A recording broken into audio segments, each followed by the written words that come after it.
అయితే ఇంతకుముందు జైలుకు వెళ్లకుండా నివారణ పూజలు చేయొచ్చు అన్నారు, బెయిల్ రావడానికి చేయొచ్చు అంటున్నారు. జగన్మోహన్ రెడ్డి గారు కూడా మళ్ళీ జైలుకి వెళ్ళే అవకాశం ఉందని పదే పదే టీడీపీ నాయకులు చెప్తూ ఉంటారు కదా, అలాంటి అవకాశం ఉందా? ఉంటే ఈ పాటికి పూజలు అయిపోయాయి. ఎవరో ఒకరు, ఆయన కాదు ఎవరో ఒకరు చేయిస్తారు కదా. పవన్ కళ్యాణ్ గారి వివాహానికి సంబంధించి మరొకసారి తెర మీదకి వచ్చిన అంశం, మూడో భార్యకి విడాకులు ఇస్తారా అని చెప్పి కూడా వైసీపీలో వన్ ఆఫ్ ద ఆరోపణలు చేసే కొన్ని కాంట్రవర్షియల్ స్టేట్మెంట్స్లో ఇది కూడా ఒకటి. 2024 జూలై వరకు అయితే అవకాశం ఉండదు, తర్వాత చెప్పలేం. ఓకే, ఎలక్షన్లు అయ్యే వరకు ఏముండదు. అది ఆయన వ్యక్తిగతమైన అంశం, అది వ్యక్తిగతమైన అంశం. నేను దాన్ని రాజకీయంగా చూడట్లా. అది ఆయన వ్యక్తిగతమైన ఇష్టం, ఆయన ఇష్టం అది. సో అది ఇప్పుడైతే జరిగే అవకాశం లేదు. మేబీ కాంట్రవర్సీస్ ఉన్నాయి ఆయన జీవితంలో, ఇంకా కాంట్రవర్సీస్ ఉన్నాయి. బట్ 2024 జూన్ లోపు అయితే లేవు, జూన్ తర్వాత ఉన్నాయి. ఓకే, మీరు మొదటి నుంచి కూడా పవన్ కళ్యాణ్ గారి ఫ్యాన్స్ ద్వారా కొంత వ్యతిరేకత, అంటే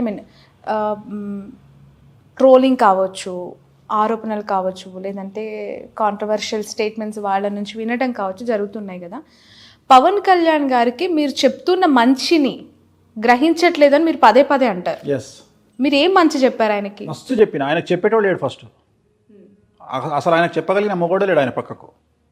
ఎవడు చెప్తాడు? పవన్ కళ్యాణ్కు చెప్పగలిగిన దమ్మ ఎవరికి ఉంది? గురూజీకి ఉంది. గురూజీ అంటే త్రివిక్రమ్ శ్రీనివాస్ అని చెప్పాడు. ఇంకెవరు చెప్తారు? మనోహర్ చెప్పాడు. చిరంజీవి గారు రూల్ అవుట్. ఇంకోటి ఆయన ఎవరు మాటినాడు, అయిపోయింది, కథ. ప్రతి వ్యక్తి జీవితానికి ఒక గురువు అనేవాళ్ళు అవసరం అంటారా? అవసరం.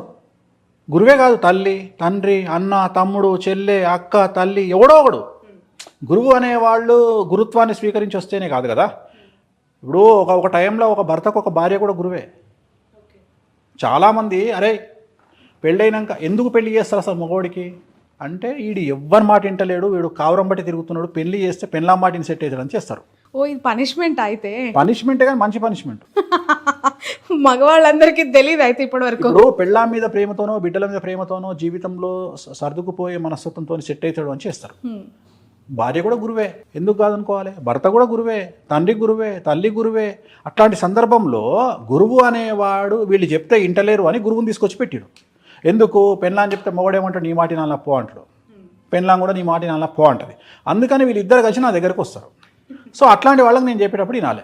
సో నేను చెప్పే దాంట్లో నేను హార్ష్గా చెప్పొచ్చు, తెలంగాణ స్టైల్లో మాట్లాడవచ్చు, కానీ నా కంటెంట్ అంతా కూడా బాగుపడాలనే ఉద్దేశమే. నేను పవన్ కళ్యాణ్ గారు సీఎం కావాలి అనే కోరిక నాకు ఉంది. పవన్ కళ్యాణ్ గారు అంటే విపరీతమైన పిచ్చి. ఓకే, పవన్ కళ్యాణ్ గారి సినిమాలలో కనీసం 10 సినిమాలకు నేను ముహూర్తం పెట్టిన, ఆయన సినిమాలకు ముహూర్తం చేసిన. ఓకే, ఆయనతోని 1-2-3 సినిమాలకు ఆయనతో కూర్చొని గంటలు ట్రావెల్ చేసిన, చూడాలని ఉంది ఇలాంటి సినిమాలకు. సో నాకు చాలా ఇష్టమే పవన్ కళ్యాణ్ గారు అంటే, కాదని నేనేం చెప్పట్లా. కానీ ఇష్టం వేరు, ఆయన అభివృద్ధిలోకి వస్తే చూడాలనే కాంక్ష వేరు. ప్రతి మనిషి, నేను ఒకటే అనుకుంటాం, నా దగ్గర ఉండే ప్రతి మనిషి అభివృద్ధిలోకి రావాలి, నాకు తెలిసిన ప్రతి మనిషి అభివృద్ధిలోకి రావాలి. నా కోరిక అదే తప్ప, నా అడ్వైజ్ అదే తప్ప ఈ నాశనం అయిపోవాలి నాకు లేదు. నాకు శత్రువులు మిత్రులు లేరు, అందరం బాగుపడాలా. పవన్ కళ్యాణ్ బాగుపడితే నేను సంతోషిస్తా. జగన్మోహన్ రెడ్డిని ఓడగొట్టి రేపు పవన్ కళ్యాణ్ సీఎం కావాలా, నేను అదే కోరుకుంటా. పవన్ కళ్యాణ్ ఓడగొట్టి ఇంకొకటి సీఎం కావాలి అంటే, నేను జనాలు ఎదుగుతూ ఉండాలి, నేను కోరుకునేది అది. కానీ బ్యాడ్ నేమ్ తెచ్చుకోవద్దు, పవన్ కళ్యాణ్ లాగా బ్యాడ్ నేమ్. నేను అందుకని ఏమంటున్నా, పవన్ కళ్యాణ్ రాజకీయాల నాలెడ్జ్ లేనటువంటి పర్సన్. ఆయనది స్ట్రేట్ హార్ట్ ప్లస్ ఆయన తీసుకునే నిర్ణయాలు కూడా స్ట్రైట్గా ఉంటాయి, బోల్డ్గా ఉంటాయి. ఈ సంకుచితమైనటువంటి మనస్తత్వం కానీ, ఈ కుటిల రాజకీయాలు కానీ ఆయనకు తెలియనప్పుడు ఏమవుతుంది, ఫెయిల్ అవుతారు. నేను అదే చెప్తున్నా, నేను మంచి వేరే చెప్తున్నా, కానీ ఆయన ఫ్యాన్స్ నన్ను అర్థం చేసుకునే విధానంలో తేడా ఉంది. ఇప్పుడు నన్ను మనదానిక మన జనసేన ఫ్యాన్స్ ట్రోల్ చేసిర్రు, నన్ను ఏమంటారు, పాజిటివ్ ట్రోల్ చేసిర్రు. ఏమని చేసిర్రు? జగన్మోహన్ రెడ్డి పైన అంటాడు 3 పెళ్ళిళ్ళు చేసుకున్నాడు పవన్ కళ్యాణ్ అని, కిందనే నాది వీడియో ఏమని అంటే 3 కాకుండా 30 చేసుకుంటాడు, నువ్వు చేసుకోవాలి. సో దాన్ని నన్ను వాడుకోరు కదా పాజిటివ్గా.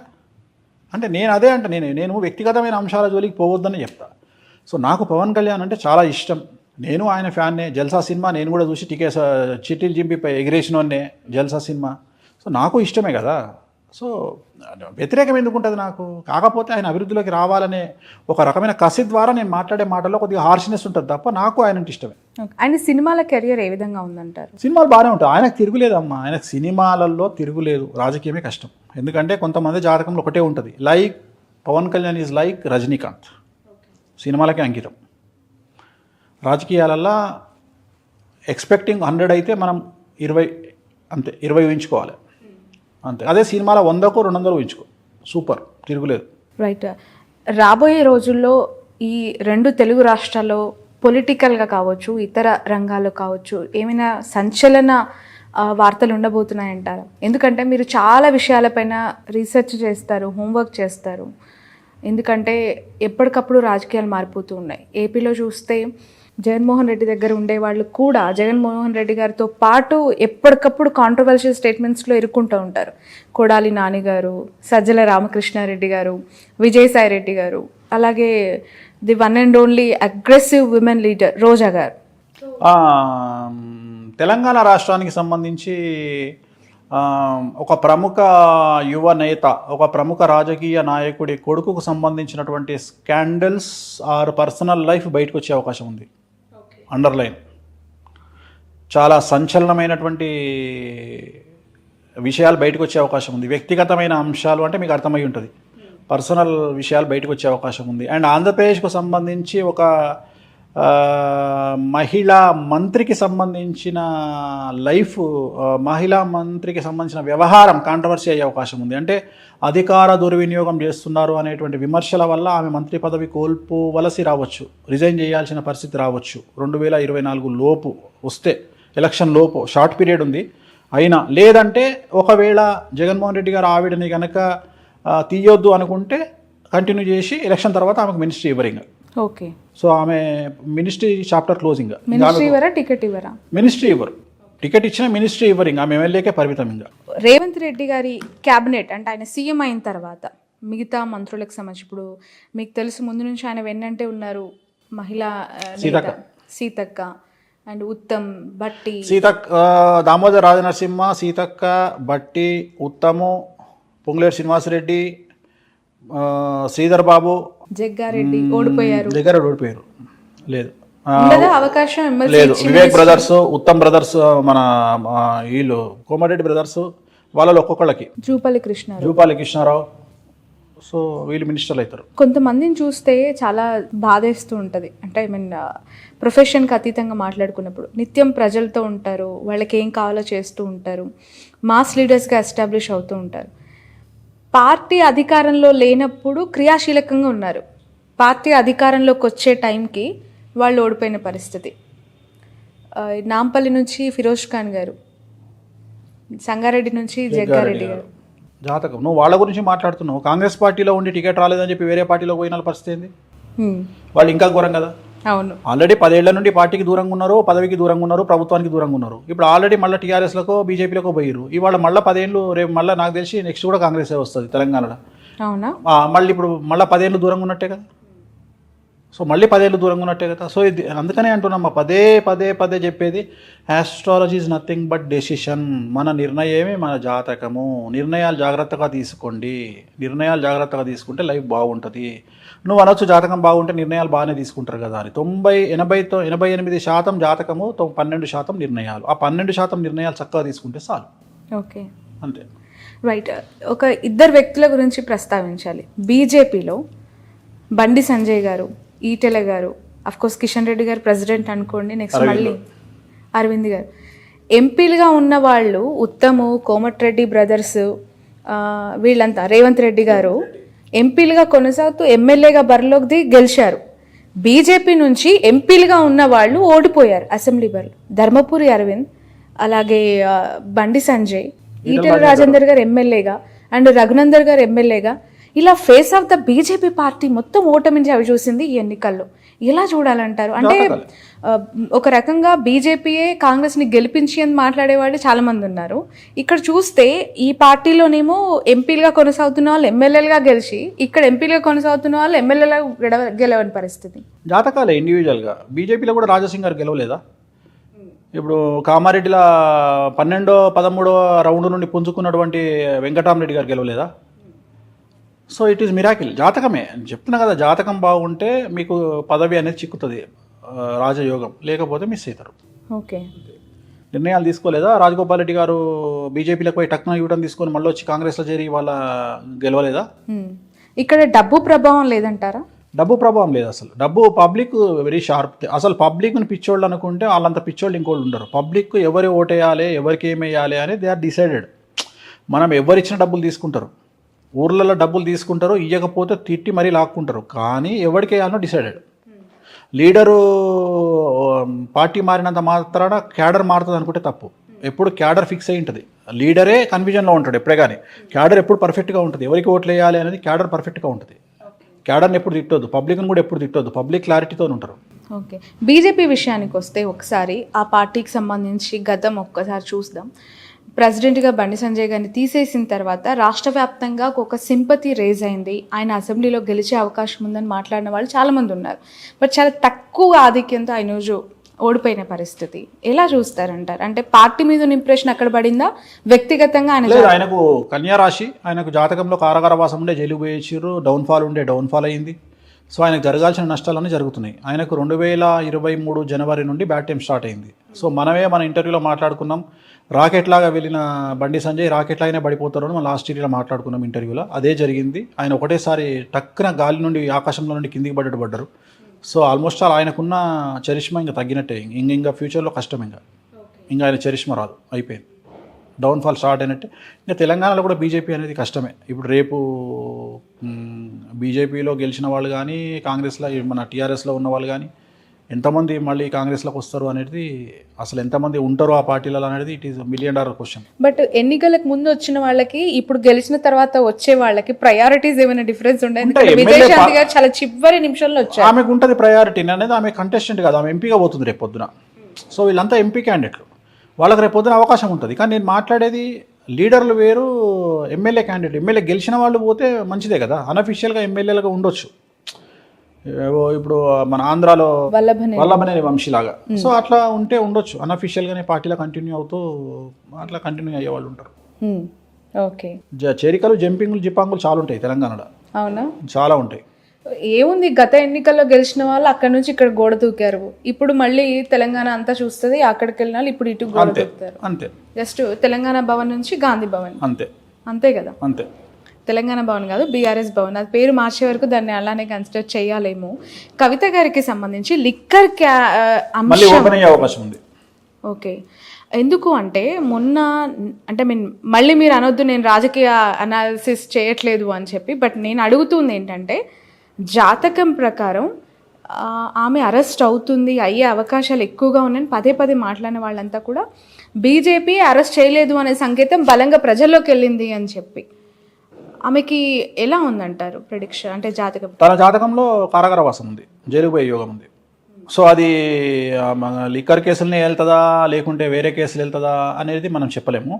ఎందుకంటే మనం జరుగుతుంది అని చెప్తాం, కానీ ఎలా జరుగుతుంది అని చెప్పేంత క్లారిటీ మనకు ఉండదు. చంద్రబాబు నాయుడు గారి గురించి అయినా మనం వెళ్తాడు అని చెప్పినాం, కానీ ఏ కేసులు వెళ్తాడు అనేది మనం క్లారిటీ ఇవ్వాలి. రేపు పొద్దున తెలంగాణలో ఇప్పుడు నేను చెప్పిన 8-9 మంది లీడర్లు కూడా ఏ కేసులో వెళ్తారో నేను చెప్పలేను, కానీ ఖచ్చితంగా వాళ్ళ కారాగార వాసం ఉంటుంది. కవితకు కూడా ఖచ్చితంగా వాసం ఉంది, అంటే ఖచ్చితంగా అలాంటి పరిస్థితికి వెళ్ళే అవకాశం ఉంది, కాబట్టి జాగ్రత్తగా ఉండాలి. ఓకే. ఇంకా ఎవరెవరికి కారాగార పేర్లు నేను లెటర్స్ చెప్పిన కదా, మా K letter, T letter, C letter, B letter, J letter, R letter, ఇవన్నీ ఆ లెటర్తో ఉండని. నాకేం చేసేది, నేను చెప్పా నక్షత్రాలు చెప్తామా, చెప్పమంటే నక్షత్రాలు, చిత్తా నక్షత్రము, శ్రవణ నక్షత్రము, మృగశిర నక్షత్రము, ఆశ్లేష నక్షత్రము, పూర్వాషాఢ నక్షత్రము, ఉత్తరాషాఢ నక్షత్రం చెప్తున్నా, నక్షత్రాలు చెప్తున్నా. మరి మీరు ఇంత మాకేదో ఇప్పుడు వాళ్ళు అరెస్ట్ అయ్యేంత వరకు ఎవరవుతారు, ఎక్కడి నుంచి అవుతారు, ఏ పేర్లు, ఏ రాశి, ఏ గ్రహం చెప్పొద్దు. అట్లా ప్యానిక్ అవుతారు కాబట్టి ఎందుకు అనవసరంగా చేయదో చెప్పొద్దు.